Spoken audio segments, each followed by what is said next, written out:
우리 옆 사람과 한번 인사하시겠습니다. 잘 오셨습니다. 잘 오셨습니다. 지금이 기회입니다. 지금이 기회입니다. 아멘이십니까?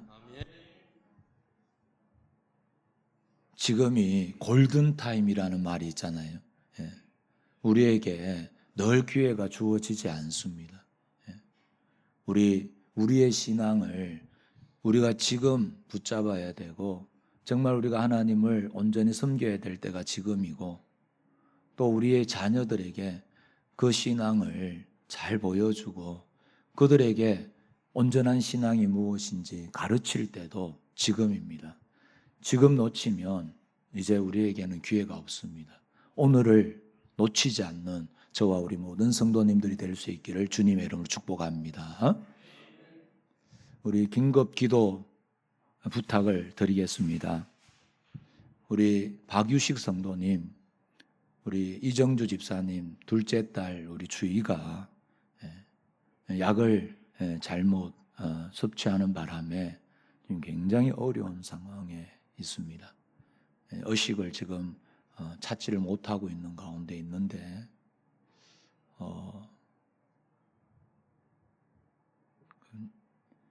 지금 조금 이 골든타임을 놓쳤어요. 그래서 지금 의식을 회복하지 못하는 가운데 있어서 다른 조치를 취하지 못하고, 또 지금 뭐 병원들이 많이 어렵잖아요. 지금 중환자실로 바로 지금 옮겨도 지금 어려운 상황인데 지금 응급실에 그대로 있고, 만약에 지금은 아직 자가호흡이 좀 돼요. 자가호흡이 안 돼 버리면 굉장히 이제 어려운 상황이 됩니다. 상황은 그래요. 우리의 눈으로 보는 상황, 현실은 그렇지만 전능하신 하나님, 여호와 라파 하나님, 하나님이 하시면 될 줄 믿습니다. 위하여 기도해 주시고, 오늘 이 사건 속에서 우리가 그냥 가슴 아프다 이렇게 그냥 지나가지 마세요. 오늘 우리 각 10년 가운데에 늘 우리를 기다려줄 것 같은 우리 자녀들, 우리 부모님들, 오늘 우리 박연혜 권사님 함께 예배드려서 너무 감사한데 기다리지 않습니다. 언제 우리에게 그런 일이 일어날지 누가 알겠어요? 어제 어느 권사님과 통화를 하는데 세 자녀가 있어요. 저에게 부탁을 하면서 이런 이야기를 하시더라고요. 내가 세 자녀를 위해서 목사님 사실 간절히 기도하지 잘 않습니다.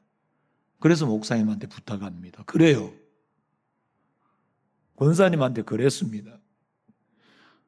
당신도 기도 안 하는데 왜 나한테 부탁하냐고. 부모가 먼저 기도해야죠. 부모가 먼저 기도하셔야죠. 좋은 직장 다니고 이만큼 공부하면 괜찮을 것 같습니까? 아닙니다. 절대 그렇지 않습니다. 하나님 없는 인생 소망 없습니다. 세상은 끊임없이 우리를 가스라이팅하고 있잖아요. 네 그래 살아가 되겠나? 네는 실패자야. 조금 옆집보다 못 살고, 조금 내 남편이 옆집 남편보다 좀 못하면, 우리 부모가 옆집 부모보다 좀 못하면 나는 실패자로 시작하는 거 아이가? 자꾸 우리를 그렇게 속이는 게 세상 아닙니까? 우리 자녀들은요, 더 광야 같은 현실 속에 내던져져 있습니다. 어떻게 될지 모릅니다. 오늘 어떻게 될지 모른다니까요. 부르짖어 기도하시고 하나님께 맡기시고 그 자녀들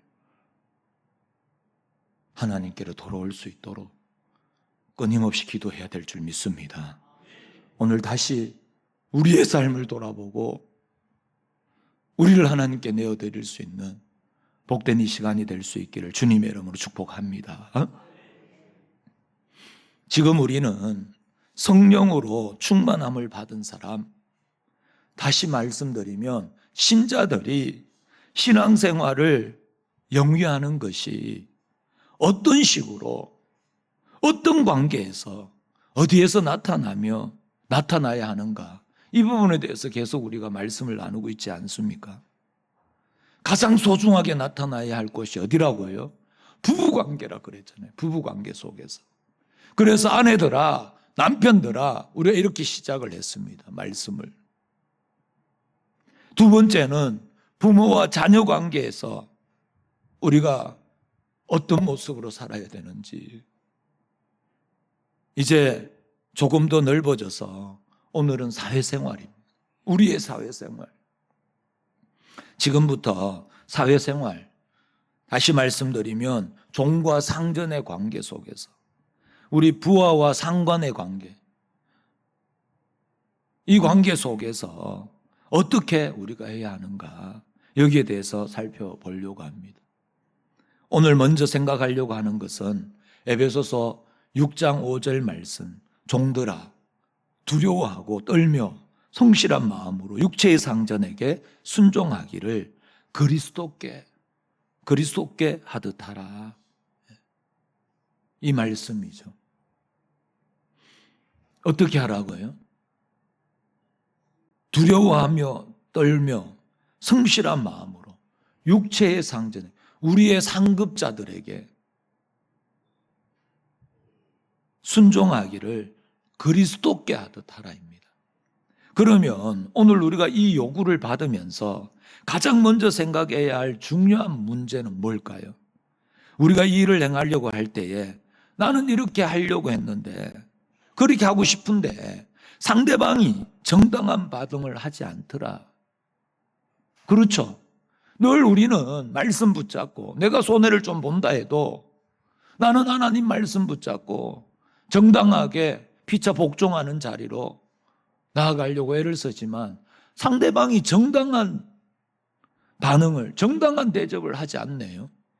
이럴 때 정당한 대접을 하지 않는 것 때문에, 상대방이 우리에게 정당한 대접을 하지 않는 것 때문에 이 요구를 거부해서는 안 된다라는 거죠. 왜요? 그건 우리가 신자이기 때문에 요구하는 것이고 우리가 마땅히 해야 될 책임이기 때문에 그렇습니다. 주님을 섬기는 데에 후회함이 없다 그랬잖아요. 아멘이십니까? 그러면 우리는요, 여기에 다른 이유, 다른 핑계가 있을 수가 없습니다. 우리가 하나님께 예배드리고 있잖아요. 우리는 하나님의 자녀입니다. 그러면 우리는 다른 핑계를 댈 수가 없습니다. 특히 불신자들 앞에. 우리가 성도와 성도의 관계 속에서도 마땅히 그렇게 해야 되지만 불신자들 앞에서 우리는 이 요구와 책임을 반드시 하기로 결심하셔야 됩니다. 마태복음 5장 16절 말씀입니다. 이같이 너희 빛이 사람 앞에 비치게 하여 그들로 너희 착한 행실을 보고 하늘에 계신 너희 아버지께 영광을 돌리게 해라. 마태복음 5장 43절에서 45절 말씀입니다. 또 내 이웃을 사랑하고 내 원수를 미워하여야 했다는 것을 너희가 들었으나 나는 너희에게 이르노니 너희 원수를 사랑하며 너희 박해하는 자를 위하여 기도하라. 45절 다 같이 시작. 이같이 한즉 하늘에 계신 너희 아버지의 아들이 되리니 이는 하나님이 그 해를 악인과 선인에게 비추시며 비를 의로운 자와 불의한 자에게 내려 주심이라. 아멘. 정말 우리는 이 요구와 책임을 신자들에게, 아니 더 나아가서 우리의 원수, 불신자 정도가 아니라 우리의 원수와 박해하는 자들에게까지 지키기로 결심하셔야 돼요. 반드시 나타내셔야 돼요. 참 만만하지 않는 문제죠. 그래서 우리는 이 문제에 있어서, 이 문제, 우리가 육체의 상전에게, 우리 윗사람들에게 순종하기를 죽게 하듯 하라. 아내를 사랑하기를 예수님이 그리스도를 사랑하는 것처럼 해라. 자녀를 노엽게 하지 않고 주의 말씀과 주의 훈계와 훈계로, 교훈과 훈계로 자녀를 양육하는 이 모든 일들, 이 문제에 있어서 서로 격려하며 분발시키며 함께 가는 것이 중요하다 이 말이죠. 우리 교회에서는 정죄하고 너 왜 그렇게밖에 신앙생활 못하노? 자녀 문제 큰 소리 칠 수 있는 사람 아무도 없습니다. 어떻게 자녀를 키웠길래 그 모양이고, 이런 이야기는 우리 교회에서는 일어나지 않아야 될 줄 믿습니다. 그런 말은 하지 마세요. 자녀를 내 마음대로 할 수 있는 부모가 어디 있겠습니까? 내 배로 낳았다 할지라도 그 자녀 내 마음대로 할 수 없습니다.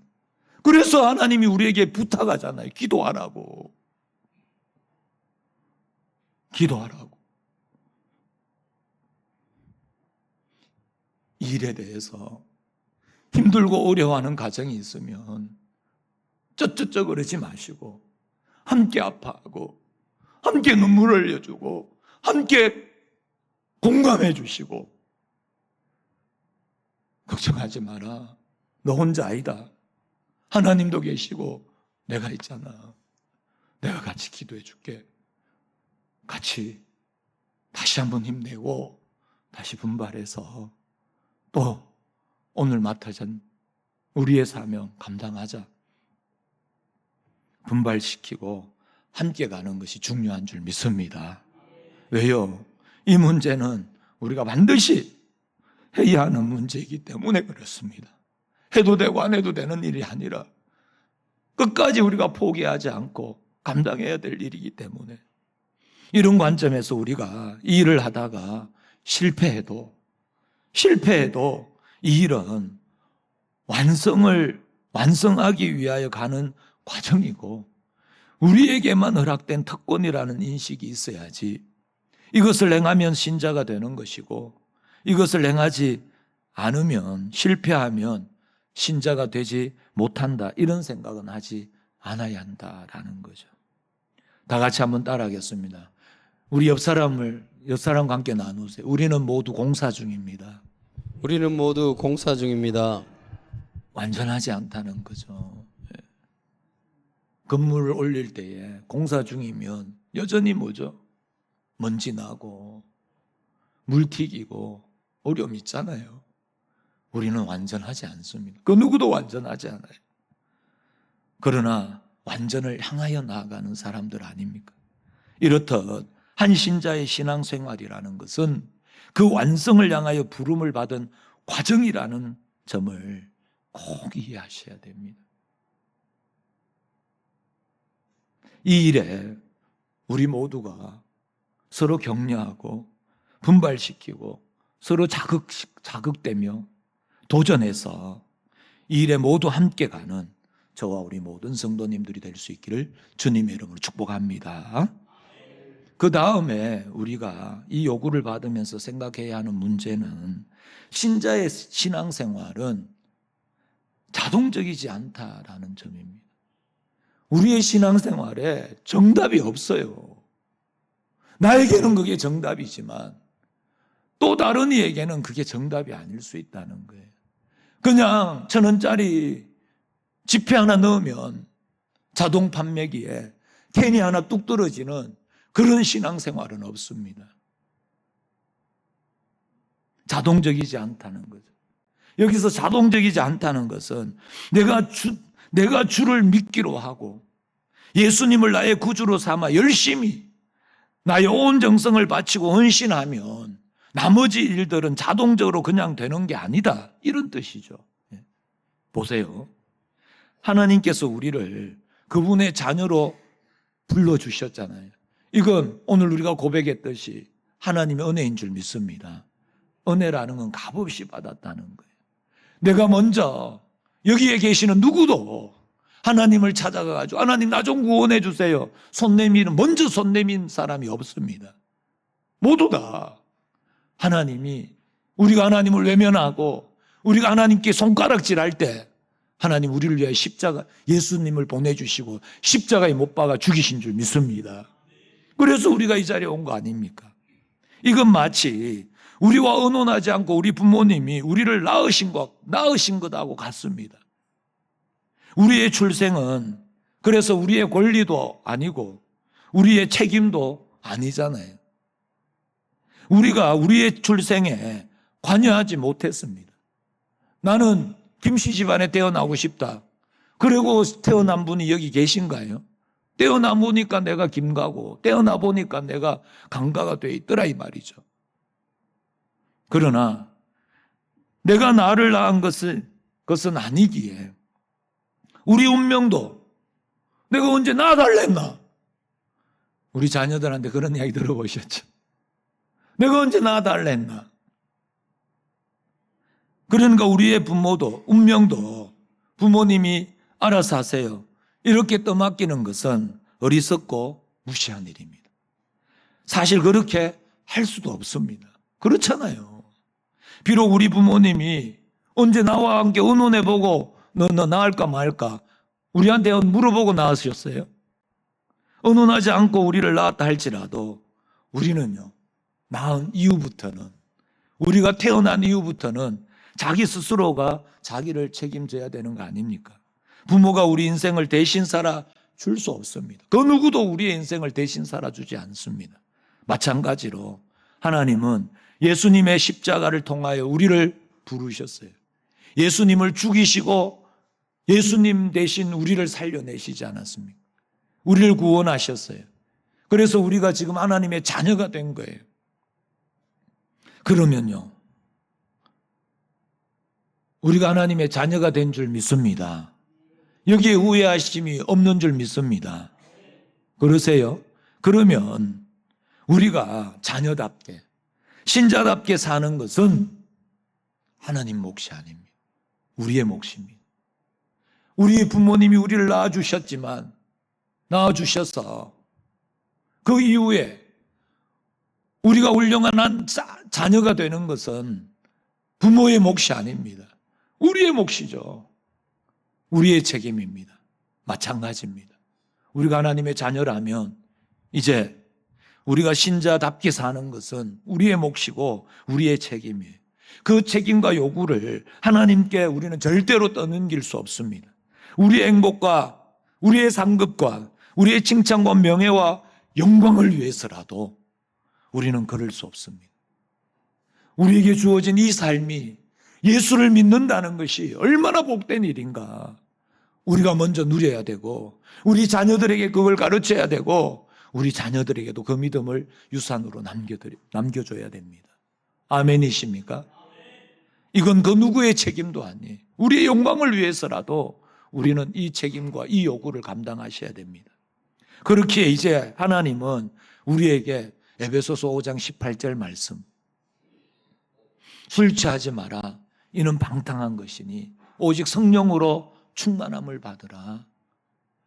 21절 말씀, 그리스도를 경외함으로 피차 복종해라. 이걸 우리에게 요구하십니다. 우리가 하나님의 자녀이기 때문에 요구되는 내용들이에요. 그것이 그러면 이러한 신앙의 최고의 요구, 성령으로 충만함을 받으라, 그리스도를 경외함으로 피차 복종해라, 이런 신앙의 최고의 요구를 오늘 본문에서 종들에게, 노예들에게 무엇에다 적용하라고 권하고 있습니까? 어디에다가 적용하라고 권하고 있습니까? 그것은 너희를 노예로 부리고 있는 너희 주인에게 다 적용해라.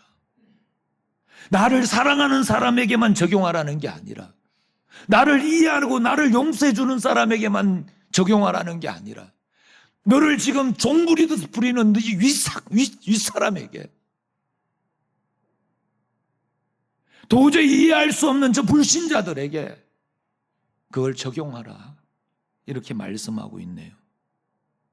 그것이 에베소서 6장 5절 말씀 아닙니까?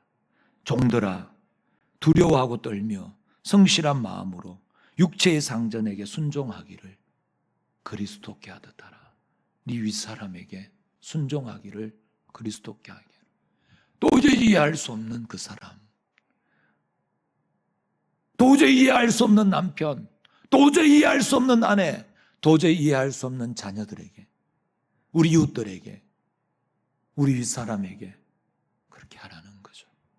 그것이 신자된 우리가 윗사람과 아랫사람 간에, 다시 말씀드리면 우리의 모든 사회생활에서 행할 일에 대한 가장 굵고 최고로 적용되는 신앙의 요구들입니다. 그런데요, 이 요구가 우리가 얼마나 우리의 생각과 다릅니까? 우리의 생각은 어디에 있죠? 우리는 언제나 하나님, 그런 쪼잔한 일 말고, 그런 감추어진 일 말고 큰 일 좀 맡겨주세요. 큰 일. 삐까번쩍하고 똥폼 나는 일들 있잖아요. 하나님, 그런 폼 나는 일을 나한테 맡겨주면 내가 열심히 하겠습니다. 작은 목회 말고 큰 목회. 오늘 오후 예배 강사 목사님 오는 이삭교회 남수호 목사님은, 그 교회는 작년이 한 2,000명 정도 되는 교회예요. 하나님, 이 소망교회 말고 나도 그런 큰 목회할 수 있는, 그런데 그런 거 맡겨주면, 큰 거 맡기면 나도 죽도록 충성할 수 있습니다. 그것이 우리의 생각은 아닙니까? 우리가 큰 병 걸렸을 때, 또 큰 일 있을 때는 하나님께 기도하잖아요. 우리가 자녀의 기도를 외면하고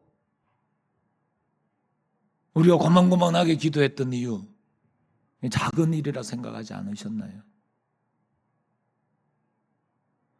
그러면요, 지금 우리가 열심을 내지 않는 것, 오늘 순종하지 못하고 오늘 충성하지 못했는 거, 그건 누구 탓이 되죠? 하나님 탓이잖아요. 하나님이 우리한테 큰 거 안 맡겨가지고 보잘것없는 일, 감추어진 일을 우리한테 맡겨놓으니까 우리가 지금까지 열심히 안 낸 거 아닙니까? 누구 책임이죠? 하나님 탓이라. 모든 게 남 탓이에요. 모든 게.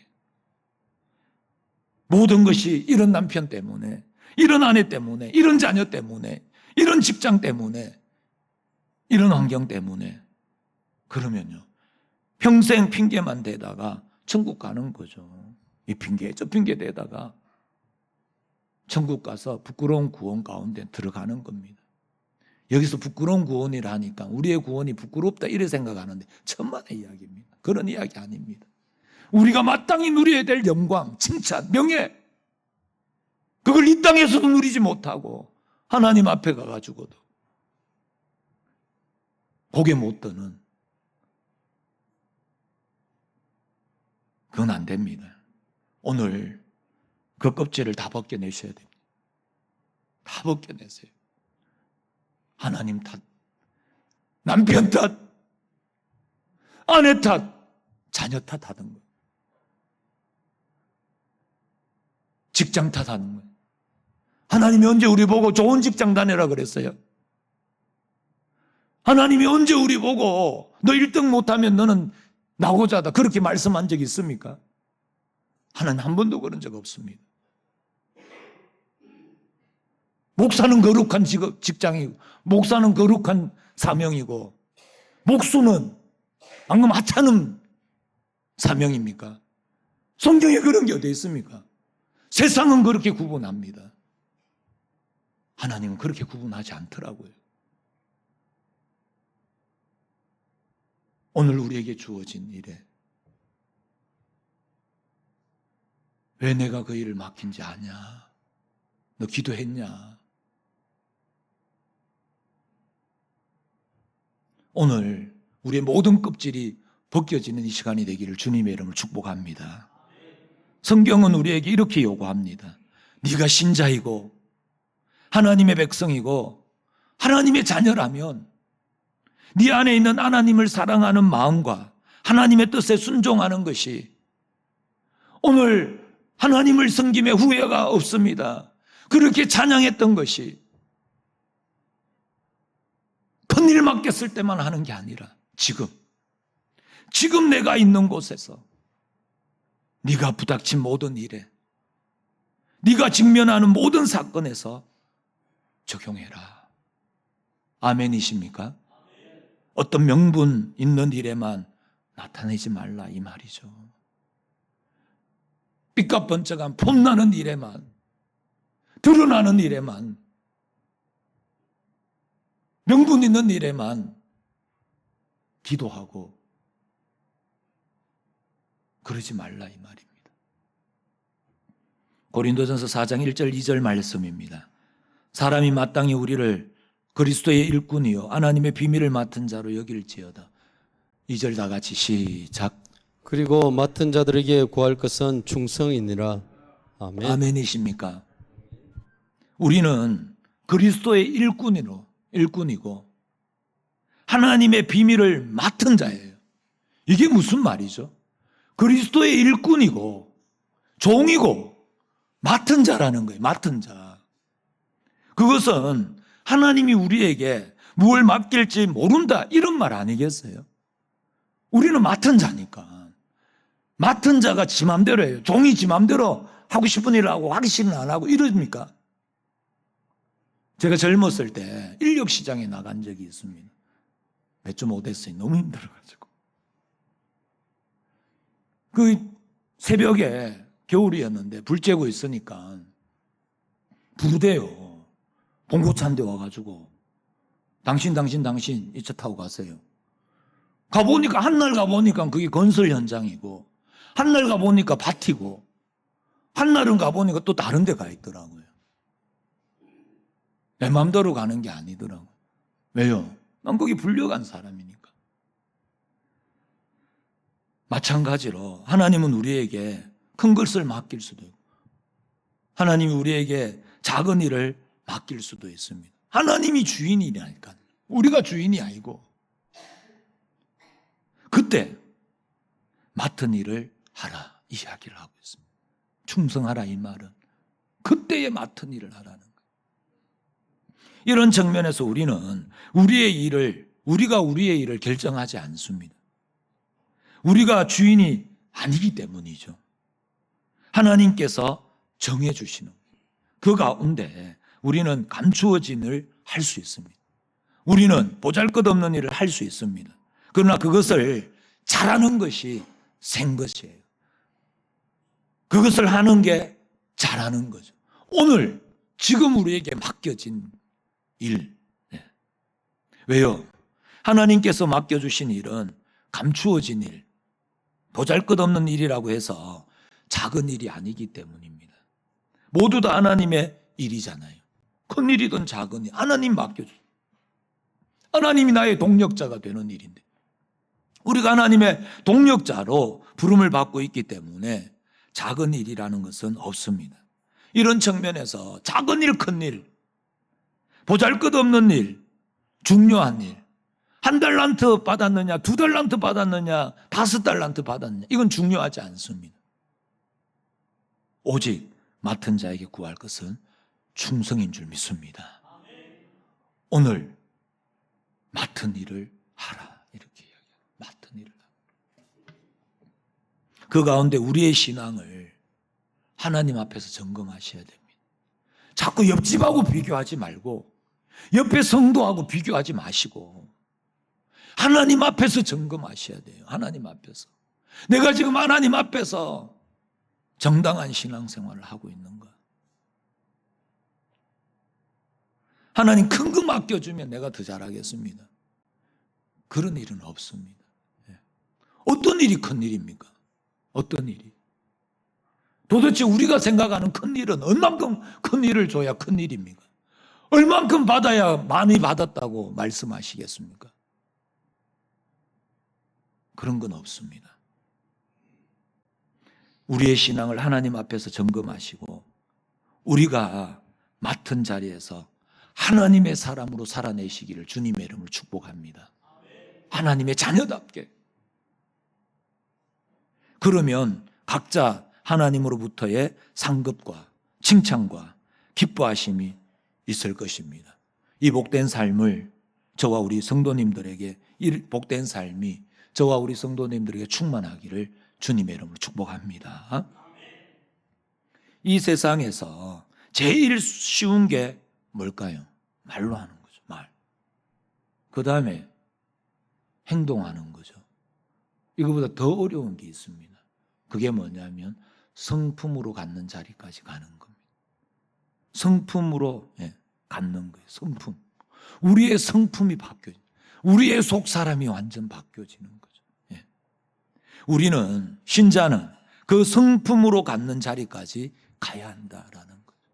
오늘 우리에게 주어진 말씀, 성령으로 충만함을 받고 피차스로 복종하고 육체의 상전에게 순종하기를 그리스도께 하듯 하는 이 모든 일들이 말로도 우리가 고백해야 되지만 우리가 행동으로도 보여줘야 되지만 억지로 하는 게 아니라 우리의 성품이 바뀌어진 성품으로 갖는 자리까지 가셔야 된다는 거죠.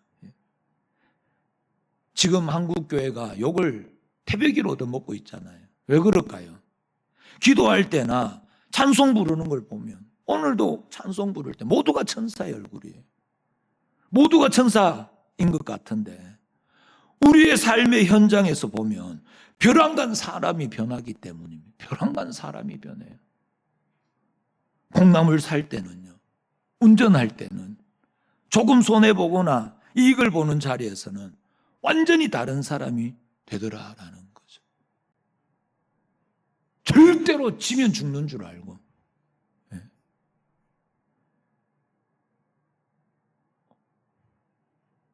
백화점 가서는 깎으세요. 우리 정본사님처럼. 괜찮습니다. 시장 가서는 깎지 마시기 바랍니다. 시장 가서 전부 달라는 대로 다 주면 덩신이 돼. 그런 말에 속지 마세요. 저희 어머니도 방티 장사를 하셨잖아요. 절대로 깎지 않습니다. 콩나물 살 때나 예배 드릴 때나 운전할 때나 우리의 성품으로 나타나야 될 줄 믿습니다. 옛날에 어느 목사님 사모님이 그랬다잖아요. 아이고 목사님, 저는 이제 이곳에서 살랍니다. 그리고 입을 가지고 강대상으로 올라가셨다잖아요. 왜 그랬을까요? 말씀 전할 때는 그 목사님이 그렇게 천사 같은 분이 집에 보면 확 달라지니까 나는 그냥 천사 같은 목사님하고 살랍니다. 그래 강대상에서 안 내려왔다 그러잖아요.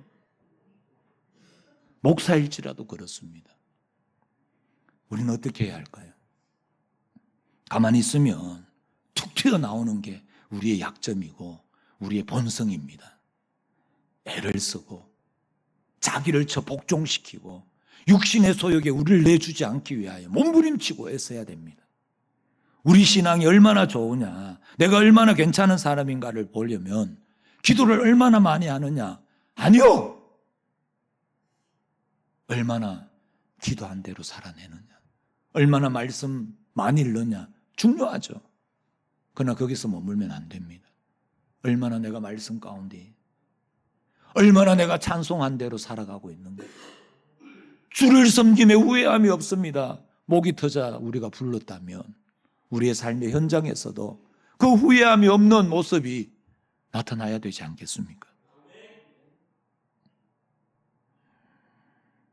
진짜로 살아내야 됩니다. 그러려면 우리 가장 가까운 사람, 가장 많이 만나는 사람 앞에서 먼저 증명해내세요. 우리 남편 앞에서, 우리 아내 앞에서, 우리 자녀 앞에서, 우리 직장 동료, 우리 직장 상사, 우리 하급자 앞에서, 우리 동료 앞에서, 제일 많이 만나는 사람 앞에서 우리가 신자여야 된다는 거죠. 그것은 말로 결코 안 됩니다. 행동만으로도 안 돼요. 했다가 안 했다 그러면 안 된다 이 말이죠. 이제는 더 나가야 하는데 성품으로 갖는 자리까지 가야 합니다. 그것이 우리의 제2의 천성이 될 때까지 훈련하고 연습해서 반드시 그렇게 살아내야 합니다. 승리할 때까지, 주님 앞에 가는 그날까지 우리의 걸음을 멈추지 않는 저와 우리 모든 성도님들이 될 수 있기를 주님의 이름으로 축복합니다. 우리 잘난 교회, 좋은 교회는 어떤 교회일까요? 잘난 교회, 좋은 교회. 신자들이 이 성품을 가져, 그리스도를 닮은 성품, 이 성품을 가져서 이웃을 외면하지 않고 자기 고집을 주장하지 않고 성내지 않고 악한 것을 생각하지 않는 그런 성품과 그런 분위기로 주께서 기뻐하시는 일에 수족처럼, 주께서 기뻐하시는 일에 수족처럼 움직이는 교회가 잘난 교회, 좋은 교회인 줄 믿습니다. 한마디로 말하면 따뜻한 교회, 친절한 성도, 넘치는 교회입니다. 우리 교회가 지향하는 방향성 아닙니까? 따뜻한 교회, 친절한 성도가 넘치는 교회. 그게 좋은 교회고, 다른 교회 성도들이 그렇게 만들어주지 않습니다. 우리가 그런 성도가 되어져야 될 줄 믿습니다. 그게 좋은 성도입니다. 좋은 신앙. 그게 좋은 신앙이죠. 그런데요, 이런 좋은 신앙은 자동으로 되지 않습니다. 노력해야 합니다. 어디에서요? 부부 간에 있어서, 부모와 자녀 간에 있어서, 그리고 이제 사회에서 그렇게 해야 합니다. 이런 측면에서 남편 앞에서, 아내 앞에서, 자녀 앞에서, 종과 상전에게, 그리고 우리가 이웃 앞에서 우리는 다 같이 한번 따라합니다. 우리는 신자이어야 합니다. 우리는 신자이어야 합니다. 아멘. 저들은 불신자이고 우리는 신자입니다. 그래서 저들은 우리와 동일한 책임을 갖지 않습니다. 예수 안 믿는 사람은 우리가 갖는 책임, 우리가 요구받고 있는 이 요구를 받지 않아요. 왜 나만 그렇게 해야 됩니까? 왜 나만 그렇게 살아야 됩니까? 이러시면 안 된다라는 거죠. 우리는 달라야 합니다. 이미 저들과 우리는 출발점이 다릅니다. 절대로 비교하지 마세요. 그것만큼 어리석은 것은 없습니다. 우리는 하늘 아버지의 온전하신 같이 온전하도록 요구받고 있는 사람들 아닙니까? 우리는 빛의 자녀로 요구받고 있는 사람들 아닙니까? 저들과 싸워서 이기는 것을 목표로 삼도록, 옆집 병도가도록 우리를 이 자리에 지금 불러내신 게 아니다 이 말이죠. 이걸 우리는 절대로 놓치지 않아야 합니다. 이웃이 우리를 향하여 잘한다고 박수치지 않아도 괜찮습니다. 은밀하게 보시는 하나님이 그보다 더 갚아주실 줄 믿습니다. 그 싸움을 이제 하기로 결심하고 우리가 드리는 기도, 우리가 읽는 성경이 우리의 일상생활에서 실천하기 위하여 이제 눈을 더 크게 여시기 바랍니다. 사람과 사람 사이에서, 매일의 일상 속에서 우리가 진짜 신자로 반응하고 있는가 똑똑히 보셔야 됩니다. 실패하는 것이 당연해요. 승리하는 날보다 실패하는 일이 훨씬 더 많을 겁니다. 괜찮습니다. 그러나 승리하기까지 그 실패를 포기하지 않기를 주님의 이름으로 축복합니다. 그 실패를 포기하지 마세요. 거기에 주눅들지 마시고 오늘 실패해도 다시 하세요. 오늘 실패해도 또 하세요. 그러면 반드시 승리하게 될 것입니다. 왜요? 우리는 마침내 승리하기까지 부름을 받고 있는 사람들이기 때문에 그렇습니다. 로마서 8장 37절 말씀입니다. 그러나 이 모든 일에 우리를 사랑하시는 이로 말미암아 어떻게 해요? 우리가 넉넉히, 다 같이 우리가 넉넉히 이기는 일. 아멘이시죠? 아멘. 고린도전서 15장 57절 말씀입니다. 우리 주 예수 그리스도로 말미암아 우리에게 승리를 주시는 하나님께 감사하노니. 아멘이십니까? 아멘. 우리에게 승리를 주시는, 승리가 약속되어져 있습니다. 실패하는 일을 포기하지 마시기 바랍니다. 이러한 소망과 믿음 위에서 하나님의 부르신 부름이 열매 맺는 것을 지켜보고 그것을 누리며 전가하시기 바랍니다. 거창한 생각을 버리세요. 명분 있는 일만 생각하지 마세요. 거창한 생각, 명분만 따지지 마시고 오직 우리에게 오늘 맡겨진 일에, 오늘 맡겨진 자녀, 오늘 맡겨진 남편, 오늘 맡겨진 직장, 오늘 맡겨진 아내, 오늘 맡겨진 그 상사, 도저히 이해할 수 없는 뭐 저런 게 다 있노? 우리가 그렇게 생각되어지는 그 상황, 그 현실 속에서 맡겨진 일에 충성하시고 그리스도의 성품을 닮아가는 일을 죽도록 훈련하시고 포기하지 마시고 끝까지 부름의 상을 향하여 달려가는 저와 우리 모든 성도님들이 될 수 있기를 주님의 이름으로 축복합니다.